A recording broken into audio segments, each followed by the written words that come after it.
item we were discussing was 4E. Mr. Soto provided an update for us, and also our legal question was answered. So moving on to item 5, consent. There's items A through G. Mr. Chair, Ms. Well, let's see if anybody wants to pull any. Do you want to pull one, Miss? no, if, I would like to move to approve consent items A through G unless any of my colleagues would like to pull any of them. Second. We have a motion and a second. Let me make sure. I don't think I did either. I took a look at it.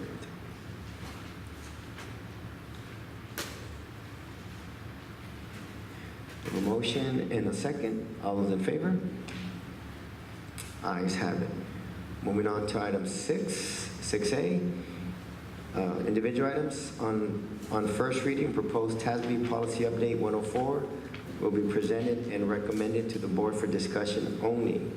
And TASB update 104 is those 5 policies: EEH local, FB local, which is equal education opportunity, FD local admissions, FEB local attendance accounting, and FFH local student welfare, freedom from discrimination, harassment, and retaliation.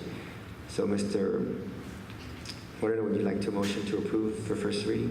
Mr. Chair, Ms. Carrillo, I'd like to move to approve. do I have a second for that? Second. Second. And then you had the policy committee, so this was discussed in the policy committee, correct, Mr. Moreno? Yeah, would you like me just to share? Sure. Just a quick overview, just the verbiage, the language is just changing, not too much in terms of the actual policy, just the verbiage and wording and phrasing. Okay. All right, that was kind of discussed earlier as well.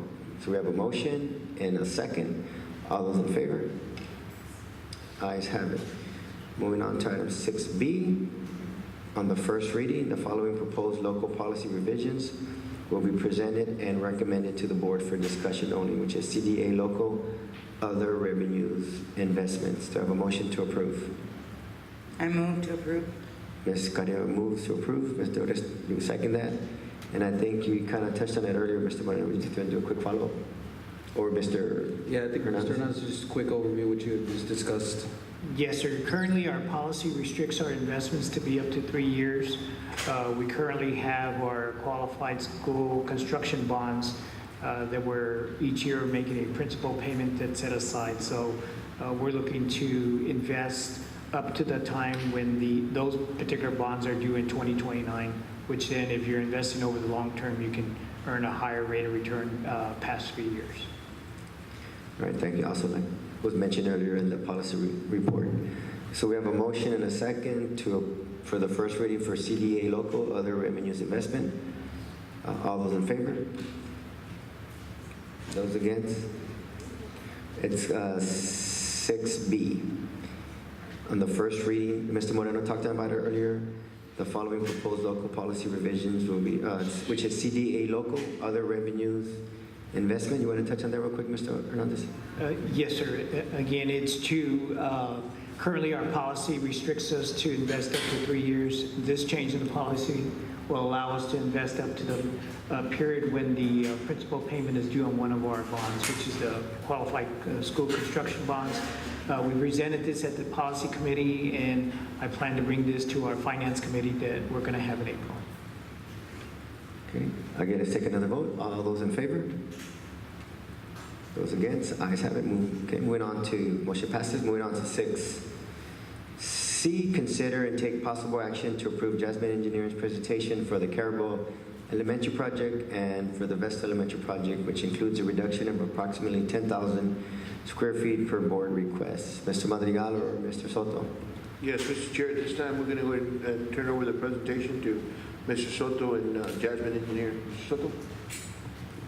Yes, ma'am. Yes, sir. We're going to turn it over to Court Ballard from Jasmine Engineering. If I also may add, Mr. Chair, is it on the request of the presenters and staff, we'd ask if our board could note down any questions they may have, and then allow a time after the presentation to answer any of those questions, if we could exercise that practice. Okay.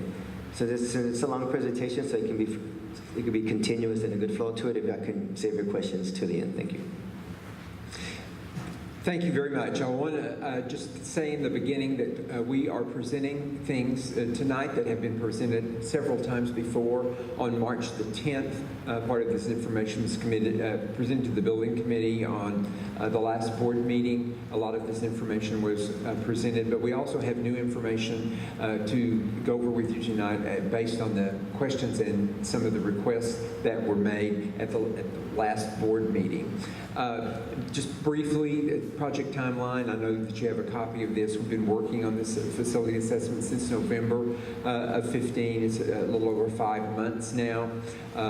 Working in with that, we've also been involved in preparing the RFQs for the architectural services, which the board has acted on selection of that architect, and also for the CMAR contractor, which is currently underway for the step 2. The architects were ranked and selected. The CMAR RFQ was turned in, and we are now as of the last of March, we continued working on the program and are bringing it to you now in its revised form to address some of the questions and some of the requests that you made at the last meeting. First of all, I'd just like to take just a moment to talk about the difference between the facility assessment and what we were asked to do, and the programming process and what we were asked to do. We did the programming, the facility assessment in July and August of 2014. We were asked to look at 3 specific options. Only one of those options had to do with campus replacement. The first option was retrofit or alteration and repair, which was a lower level, if you will, renovation, then full, complete renovation, and then full, complete replacement. We did 3 separate reports for each of the campuses based on that request and task that we were given. On August the 15th, we turned it in 2014. It was based on the number of existing classrooms at each of the facilities plus 4. We were asked to add 4 classrooms. Carroll Bell and Vestal had the same options as I mentioned just a moment ago. They're on the screen here. On the other hand, the facility assessment is a needs assessment. It's looking at what the facility needs to accomplish the possible programs that you're going to be wanting to look at in more detail during the programming exercise. The facility programming itself is much more detailed. It's not still a design. It's not still a cost estimate. There's no contractor involved to develop the cost, but it's a different process. When we started the facility programming in November, we were asked to look at 2 specific things for each campus. Replacement, 100%, at each campus without retaining any facilities whatsoever, and at each campus retaining some portion of the campus facilities which were relatively younger than the others, if you will.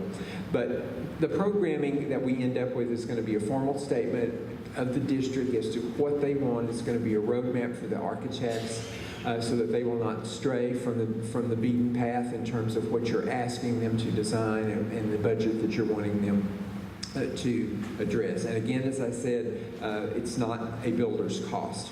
So we were asked to do something different in the programming, and that's what we did, what we presented to you last week, which is essentially the boards that are over to my right, your left, were all based on 44 classrooms and at various variations in the specifics of the program option.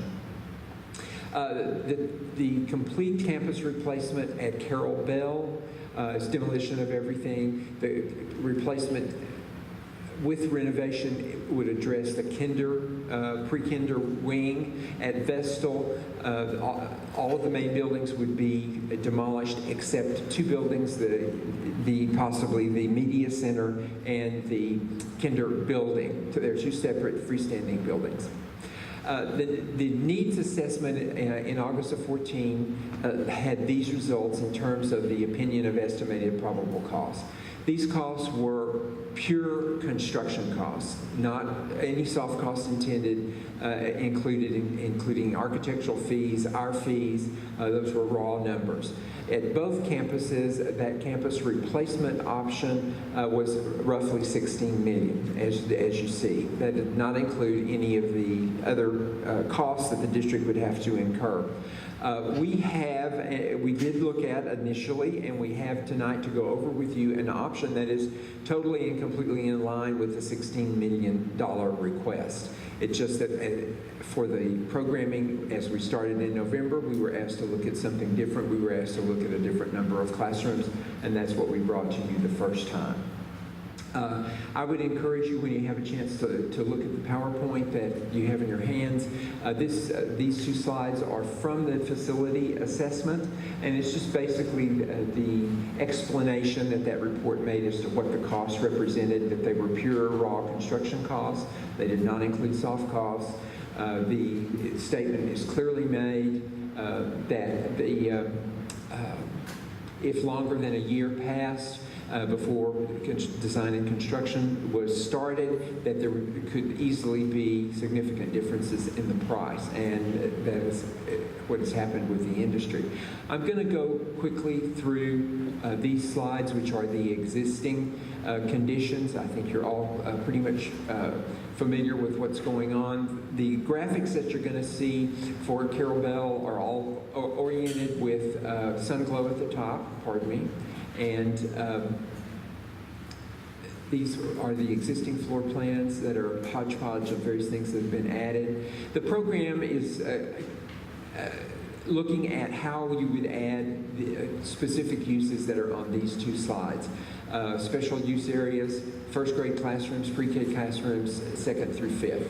The square footages that you see on this slide are basically the TEA standard square footages. For example, first grade classrooms at 800 square feet, 2nd through 5th at 700, pre-K classrooms at 800. The other various use areas are room types, vary in square footage depending on what is appropriate, in some cases what TEA calls for.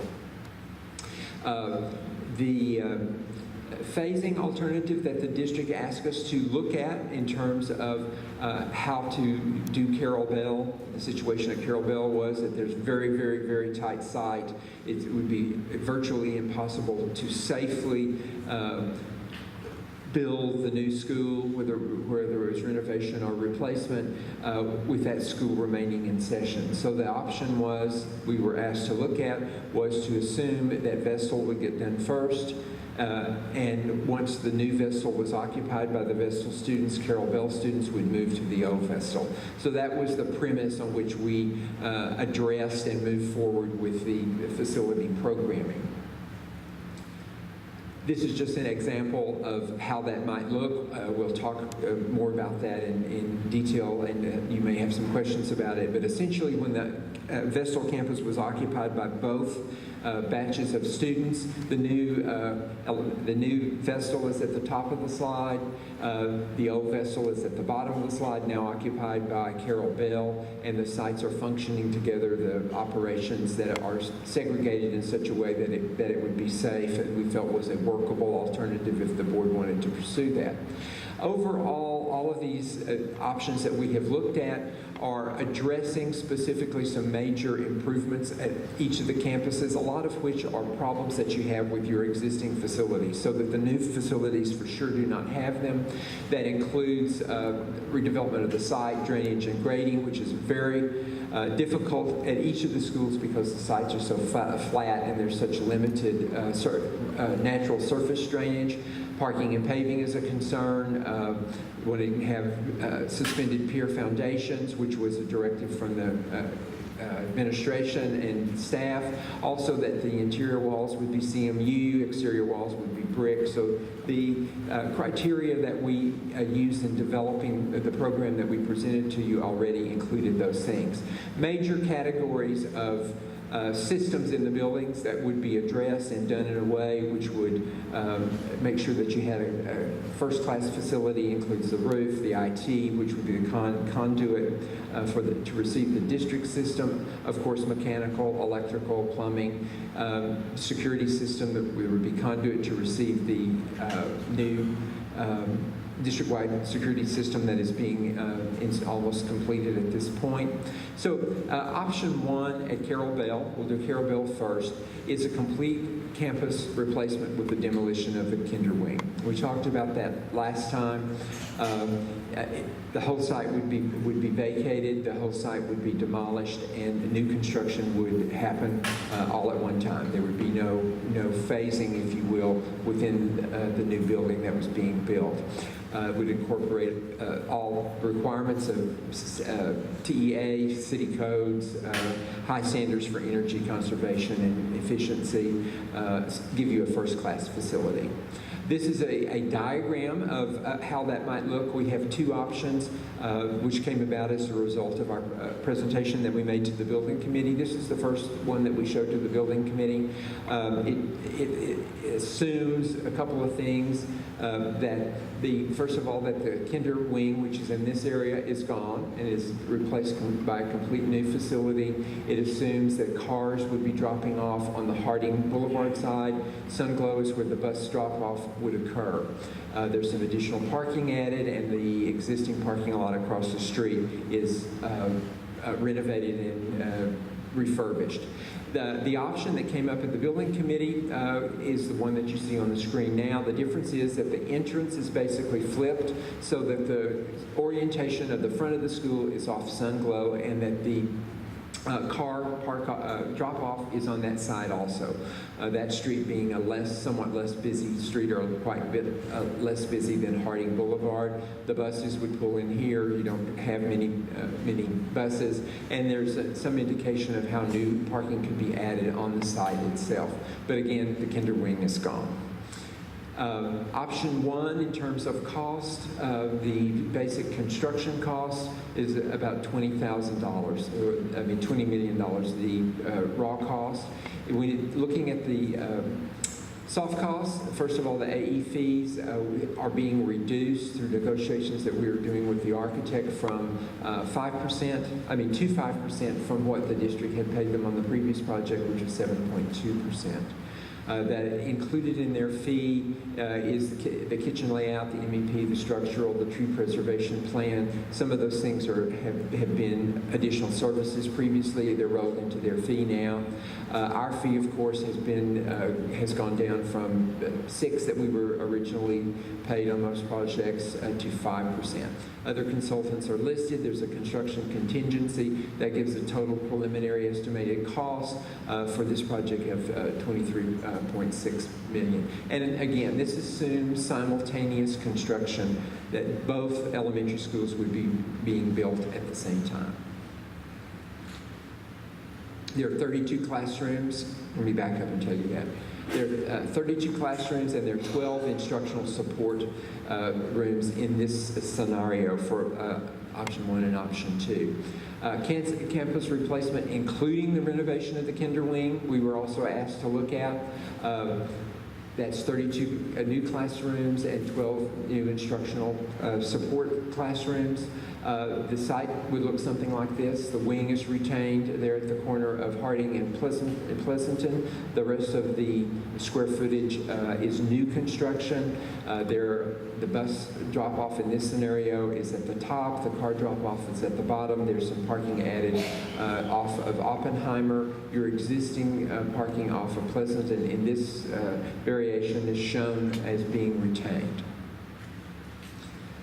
If the Kinder Wing is kept, there were a number of problems which we discussed with you last time, and those had to do with the fact that it really decreases your flexibility and the options that you have in terms of how you site the buildings, how you create the playground, how you do surface drainage, how you connect the existing facility to the new construction that you're doing.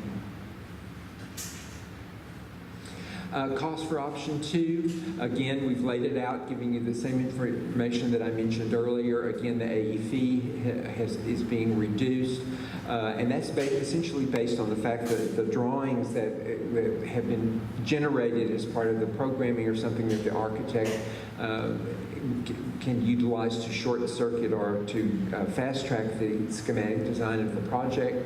In this option, which is again assumes simultaneous construction with Vestal, the raw construction cost is $20.2 million, and by the time you add the contingency and the total soft costs, including our fee and the architect's fee, you're at $23.9.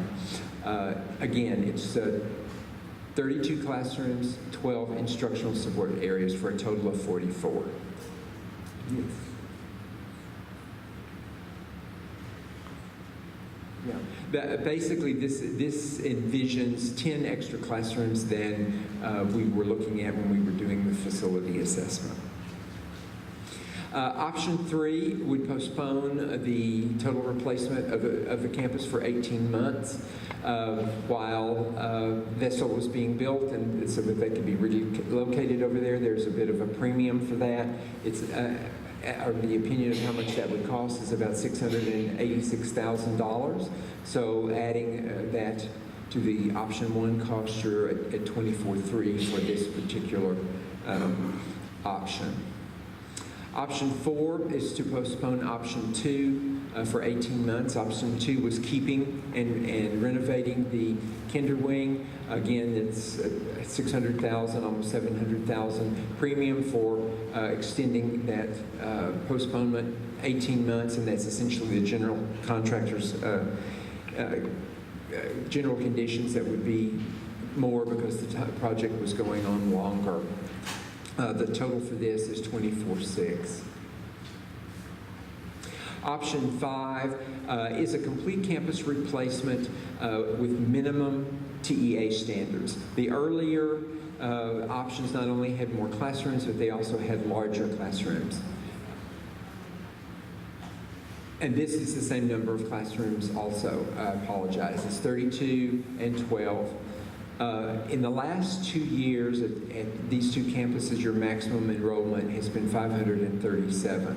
So all the options that we're presenting here have student population capability that is larger than that number, and that's based on the TEA requirement of 32 students per school and per student in a room, which gives you 22 students in a classroom as their requirement. This is an option, option 5, and again, the orientation of the school is off Sunglow. There were comments last time about how the parking might conceptually be handled if the front of the school was on that side. In this illustration, there's a car drop-off as well as some diagonal parking in the front that would give visitors direct access to the front. There's a small lot that's possible here at the corner of Oppenheimer and Sunglow. There's an additional new lot at the bottom near the bus drop-off that adds 25 spaces, and then of course the existing parking across the street that would be renovated. This option boils down to 76,400 square feet. As I said, it's 44 classrooms, 32 classrooms, and 12 instructional support. The cost is raw construction at 19. With the soft costs that we would be cranking in, it would be 23.1 total for this option. Option number 6 is one of the options that the board asked us to look at last time. The square footage that we've listed here is 69,572. We were asked basically to take the 80,000 square foot that we had looked at in the other options and also had been envisioned in the facilities assessment study and reduce it approximately 10,000 square feet. So we did various variations, tried to take more than 10,000, but we were able to come pretty close, and this version is 69,572. And that was per the direction of the board at the last board meeting.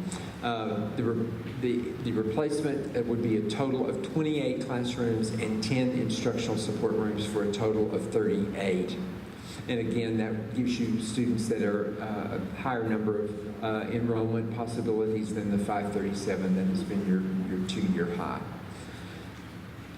Option 6 adds more spaces and is similar to some extent. However, the square footage is less. It's 69,572.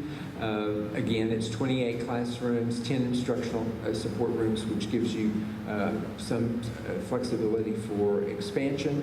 And the cost with the same breakdown of soft costs and hard costs, 17.6 with all of those added in that you would be experiencing is 21.4. Option number 7 for Carroll Bell is the option that matches up essentially with the facilities assessment study cost that was envisioned. The hard cost for that option was $15.9 million. We rounded off roughly to 16 in just talking, but it was $15,927,769. No part of the buildings would be retained. There was a total of 25 classrooms and 9 instructional classrooms in this variation.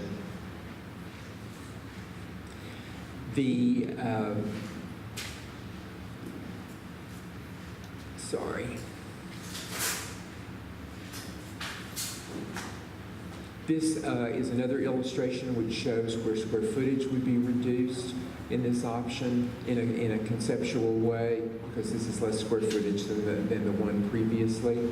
The cost is set up in the same way that we've looked at before.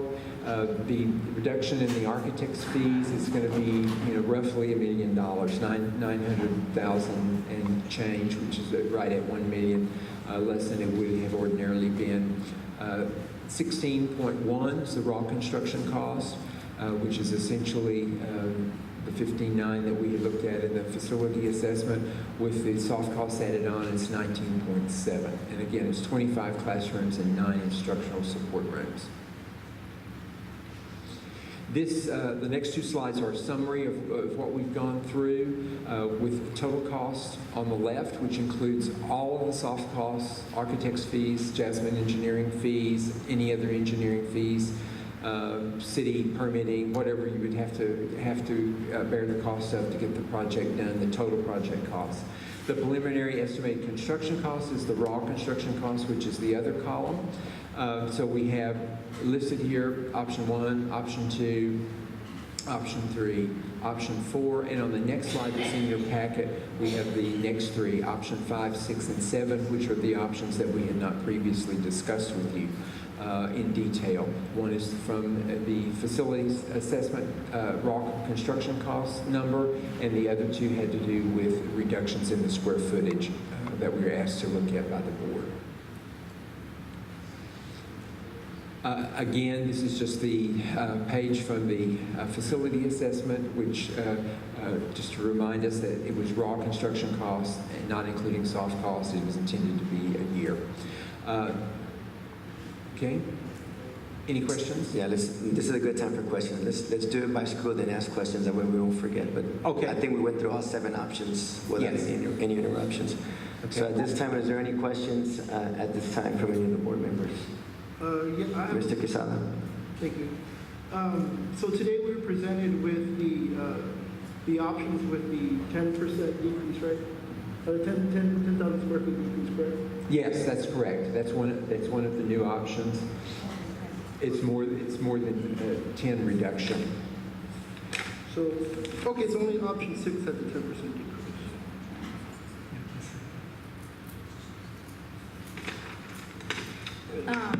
Mr. Casado, Yep. okay, let me just recap it, it may help. Currently, each campus has 25 home classrooms and 9 instructional facility support rooms, total of 34. Option 1 through 6 has 44 classrooms, 10 more than what you currently have.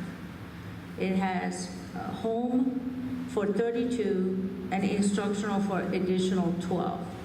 So you have up to 800 capacity enrollment for option 1 and 2, 3 and 4, And then when it comes to option 5, which is the 76,430, that would be 704 student enrollment. Option 6, 616 student enrollment. And option 7, 34 student enrollment. So when we did the need assessment, it was on a different number of classrooms and enrollment, which even on that basis, you still will have more than what you currently have. Currently, you have 471. You will have capacity of 550 if you want to go with the lowest cost that is on the screen, which is option 7. So one of the things happened on March the 21st. We were not asked to do anything except 44 classrooms. As a result of that, it's all based on enrollment and classrooms. So what normally architects like to do, they don't like to go with the minimum standard of the square footage because it will make it inflexible. You won't be able to reassign those rooms. If you go 100 square feet more, a 700 square feet becomes 800. So if you want to have pre-K into the first grade, you can reassign those classrooms. But when you go minimum 700, then you're not going to be able to juggle around and be able to move kids from first grade to kinder, so on and so forth. So that's why the square footage of option 1, 2, 3, 4 is 81,666 square feet, which is 900 square feet of a pre-K, which is 100 square feet more than what a TA requires. Also, the regular classrooms of first grade to fifth is also 100 square feet more, which adds 3 more students in each classroom. Every 32 square feet, you can have 1 kid, 1 student. So the difference of these options are enrollment, which sets the criteria of the classrooms as well. So they kind of work hand in hand. It's not so much the square footage, because you can reduce the square footages in the gymnasium, in the kitchen, in the cafeteria, and areas like that. So what we have done options of 62,997, which is still bigger than square footage that you have currently, and from 34 all the way up to 44 classrooms, up to 81,666 square feet, and each one has a different cost estimate. But the last meeting, the board president requested, and everybody voted, to kind of have approximately 10,000 square feet of reduction. We were at 8166. We couldn't do exactly 10,000, we are down 12,000. Because that option that the board president requested, it's at 69,772 minus 81,666 is about 12,000 rather than exact 10,000. It's kind of hard to make it exactly the same. And that 12,000 square feet is reflected in options, only in options 5, 6, and 7? Would you please repeat your question? The 10,000 square feet, but you said it was probably more like 12,000 square feet. Yes. That reduction is only reflected in options 5, 6, and 7 here, right? It reflected option 6. Only in option 6. Only 6, right, because 5 is 76,430, and the difference of 5 to 1 and 2 and 3 and 4 is only based on the classrooms that they were 900 and 800 went down 100 square feet each to go to the minimum standard of TEA. That's the only difference between 5 and 1, 2, 3, and 4. Because option 3 and 4 are only postponement of option 1 and 2, because you're doing it in a sequential rather than simultaneous. Therefore, we made that as an option so that it won't become confusing. That added $686,119 to each one of option 1 and 2, because you're postponing, therefore you have to factor inflation. I apologize. I'm going to sound really dumb right now. So, and I'm sorry. That's fine. I apologize. So what I thought what we were going to do is we had Go back. a couple of options, and we all found out that we were above budget. Okay, so we were trying to save the district some money by going down by 10,000 square feet. So I guess really what I want to see today is That's option 6. okay. So it's only option 6. Okay, that's that one. Only option 6, that's the only one we have. 17,644,502, which is the board voted last board meeting. And so how much did option 6 cost us before with the extra 12,000 square feet? Go back home. It was 22 million. 22, oh, that's what it is right there. It was that number right there, or not? Go back to the previous slide, please. It is 20,975,000 because the construction cost is on the right side, and that's all the budget we are reflecting right now is the construction, because we're just comparing apple and apple. So it was 20 million versus the other page, which is 17 some odd million. So we're saving about how much money then? Go to the next page. Go back. About 2.2 million overall. 2.2. Okay. I passed the witness. Because option 1 total was 23,656. Option 6 total is 21,416. So about 2.2 roughly, right? But one of the things that Mr. Abundis, we need to realize is that in option 5, 6, 7, we have additional 3% premium for sequential, whereas in option 1, you don't have that. So you need to compare option 3 to option 5, 6, 7 in order to be fair, because one has a sequential cost, the other one doesn't. Option 3 and 4 are the only ones that have sequential costs added to it for 18 months delay. But option 5, 6, when we did it, we made it as one slide so that it won't become too long of a presentation. So the option 6, And 5 have $572,000 of postponement costs in there. oh, there's So- 18 months already built into that. Yes, sir, that's what Oh, I'm trying so to it's- communicate. So it's more like almost 3 million, about 2.8. If you go total cost, one of the things that we need to know is that we were only involved with the construction cost, Mr. Abundis, not the total cost when the budget was created. So if you go based on construction costs, then no, that would not be the case. Now, one of the things that did happen, Mr. Abundis, because of giving the right of refusal of these drawings that we have created, RBK is giving about $1 million of discount on their fee, because their fee's going down from 7.2% to 5% because of using our drawings. Mr. Chair, a couple of things that I just want, if Mr. Hernandez can just remind us of the budget amounts that we have, the dollars, the total amount of dollars we have to spend to help our guide our board as we make some decisions as far as the different options. Because from the last board meeting, our different options were the different options that the direction our board gave us was led with from the last board presentation, was led due to the amount of cost from some of the options. So again, our board gave us some direction to go back and work with staff and to come up with facilities. So at this time, if we can, if Mr. Hernandez, either way, you don't have to give it to us from wherever.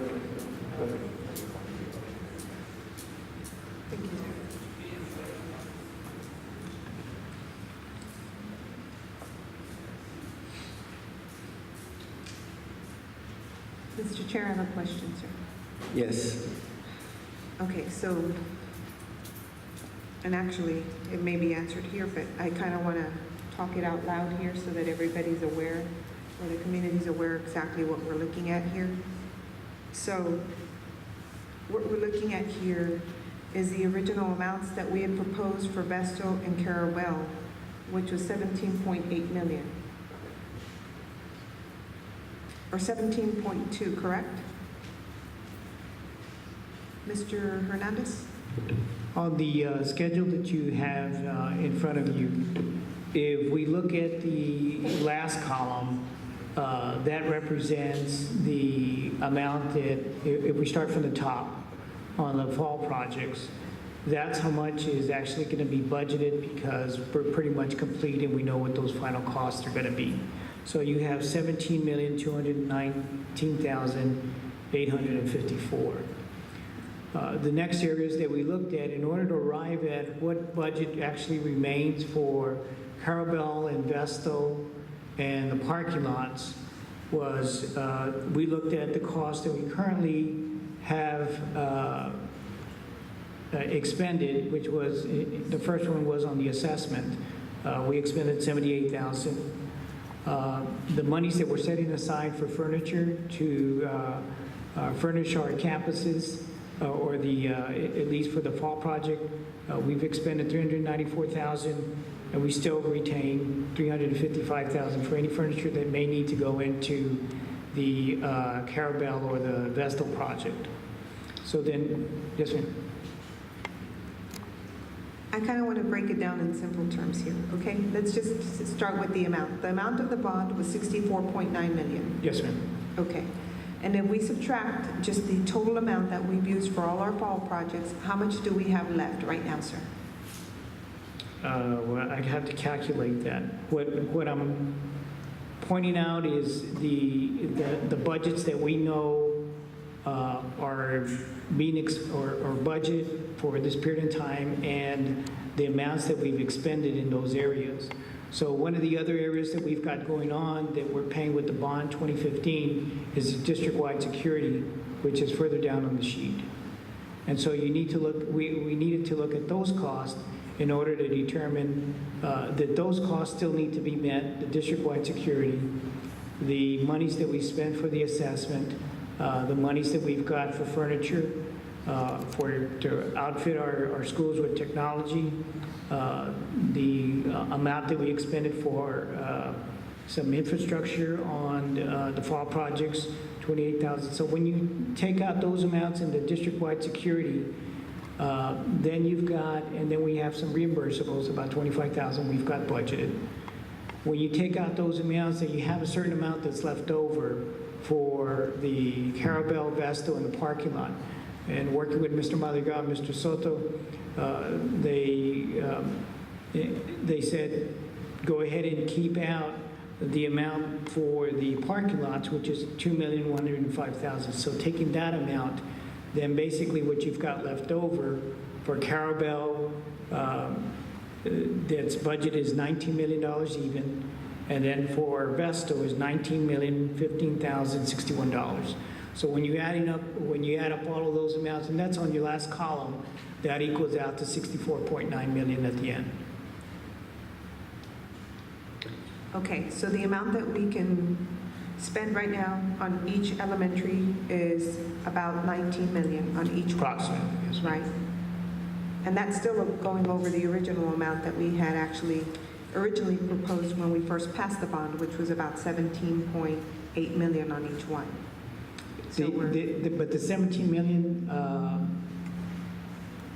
when you look at the amount on the 17 million, and I'm not sure if Mr. Soto can help me on that, I'm not sure if that included just the construction amount. Because what we have set aside for construction, when you break it out between the architect fees, the soft cost, the project manager's fees to oversee those areas, the amount that's actually left over for construction is for Carabel at $16,911,437, and for Vestal it's $16,924,843. That's construction cost. I see that on here. Yes, ma'am. Okay. If we were to add self-cost and everything else, then that total would be about 19 million that we have. We need to stay within that amount. Yes, Okay. ma'am. Thank you, sir. That's what I wanted to know. Yes, ma'am. Actually, we don't need to, it's recommended. Thank you. Mr. Moreno?